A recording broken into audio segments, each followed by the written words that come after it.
October 8th, 2015, a Thursday. I got up, got ready for work, kissed my husband Todd goodbye, and told him that I loved him. I was still in my classroom at 4:30 when my phone rang. I answered my phone to the frightened voice of my daughter Kellyanne. She had come home from school and found her dad at the kitchen table. When he didn't respond to her, "How are you doing, Pops?"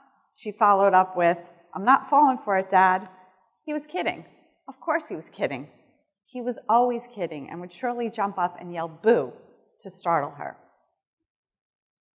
When she realized that something was terribly wrong, she performed CPR, called 911, and when the paramedics arrived, she called me. My principal drove me to the hospital, which was about 45 minutes away, where I was met by my two daughters. The doctor took me aside and told me that Todd was gone. So many things changed about our lives that day, one of which was everything I believed about myself and perseverance. At Todd's service, I listened while my daughter Kellyanne gave a beautiful eulogy for her dad. At the end, she said, "Don't worry, Daddy, I'll take care of Mommy and Kaylee for you." In the days and weeks ahead, those words hit hard. I realized that my daughters saw me as someone who needed to be taken care of. Worse yet, they were right. Todd wasn't a good person, he was a great person. Always wanting to help others, his intelligence, strength, and humor were surpassed only by his kind heart. He really was that person. Our daughters are amazing people who will live their best lives because of him. It was really hard not to ask myself, why not me instead? Todd did everything for us. He did it because he wanted to see us happy. He wanted to see us have the time and energy to do the things we love to do and to learn the things that we wanted to learn. He was truly the kindest, most selfless, most authentic person I'll ever have the privilege to know. In the days ahead, it was painfully obvious how much Todd had done for us. Every morning, he would get up and make lunch for Kellyanne and I. Not just a regular lunch, but a deli-style lunch with all of our favorite fixins. Todd handled the finances in our house, paid the bills, took care of all the paperwork for our daughter's college and school. Todd was a handyman too, always creating crafty projects that made our house a home. He did the yard work, took care of our pets. Todd was the house chef, always conjuring up delicious meals for us. He created slideshows for our daughter's sports teams, even coaching our youngest daughter when she was younger. When I had an observation coming up, he would sit for hours, listening to me present and offering advice and encouragement. When I had an important event at school, I could always count on a new shirt or an outfit and a nice note. I don't know how he did it all. He was always there. Now that Todd was gone, I felt like I couldn't handle life. A few days later, I received an email from a district leader. Among his kind words of compassion, these words stood out. "I'm sure you will find a room full of caring and spirited children upon your return." My first thought was, wait, what? I can't possibly think about going back to work. But these words struck a chord with me. What I read between the lines was, yes, I know this is going to be very, very hard, but I believe that you can do it. I went back to work a few days later, and it was one of the best things that I could have done.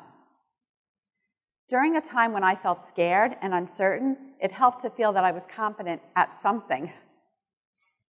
Having administrators and parents that entrusted their children with me made me trust myself. I wanted to justify that confidence in me. Also, standing in front of a room full of children has a way of reminding you that there is a hopeful future ahead. Even on my worst days, they made me smile. Home was more difficult. Even the smallest tasks seemed impossible. One day I came home from school and I couldn't turn the TV on. I had forgotten to pay the bill. The next 2 hours consisted of me trying to figure out Todd's passwords and his security questions just to pay that bill. In those first weeks, we had a car that quit, our oven quit, our vacuum cleaner quit. We had squirrels dig a hole in our roof and burrow and make a nest in our attic. That same attic had a leak and our bedroom ceiling fell in the middle of the night. I wasn't even sure that I could shop for a full week of groceries. I could sense my daughter's disappointment in me, and it was almost too much for me to take. My youngest daughter was a senior in high school, and I didn't know how to begin securing financial aid or even filling out the FAFSA. Still, these things had to be done. There was no option.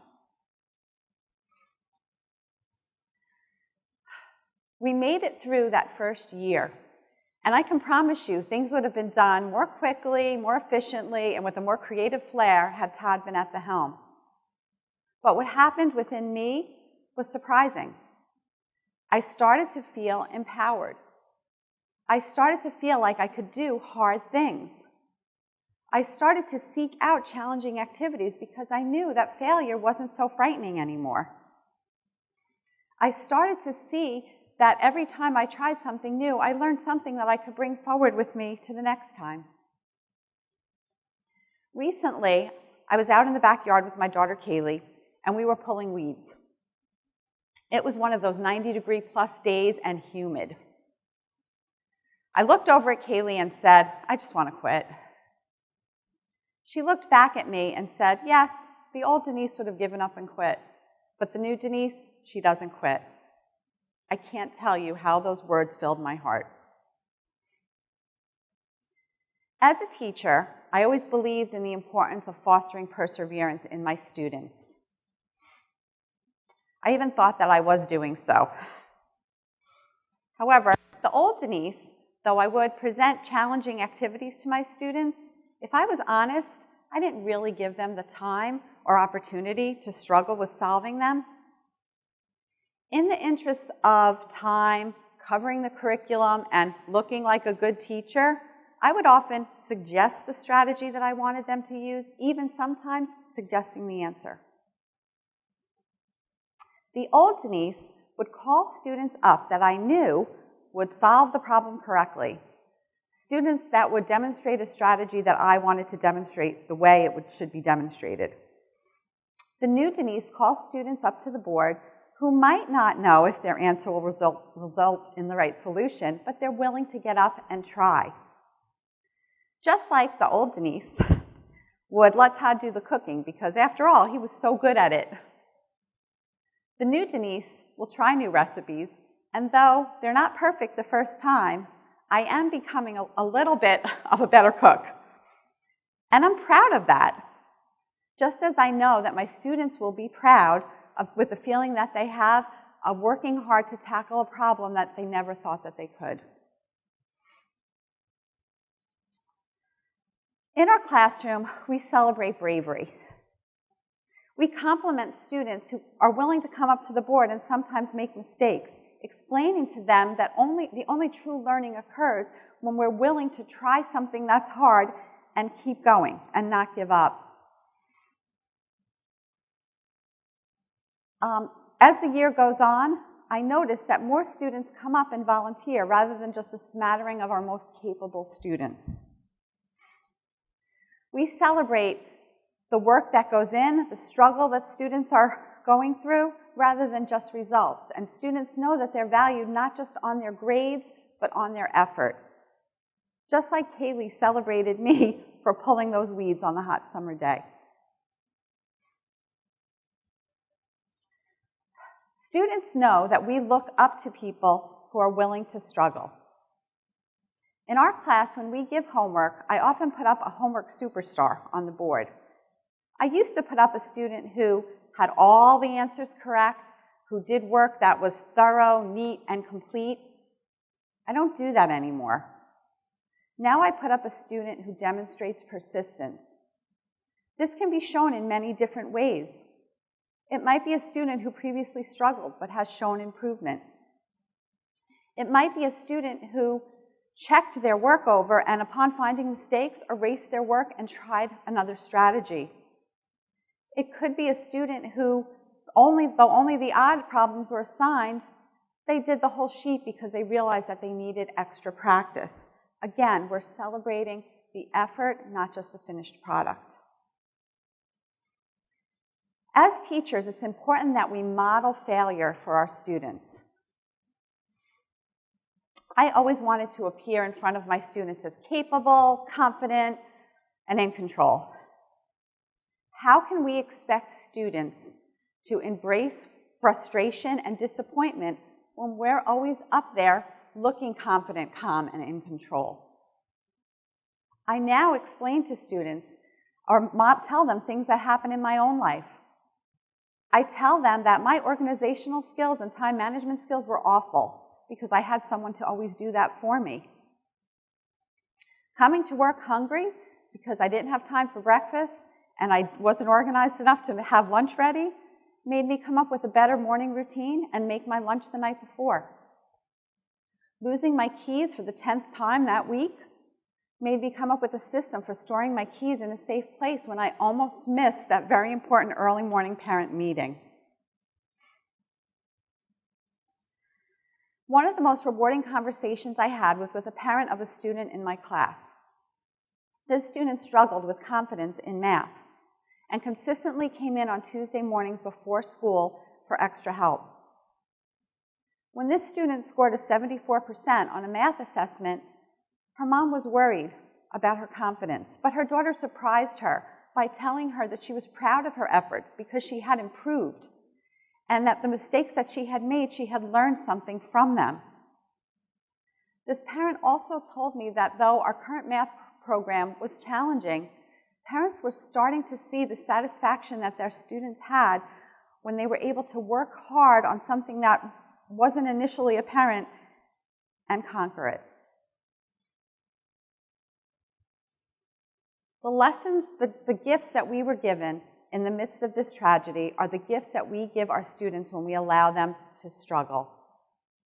It will be hard for us to see them experience disappointment, frustration, and yes, sometimes failure.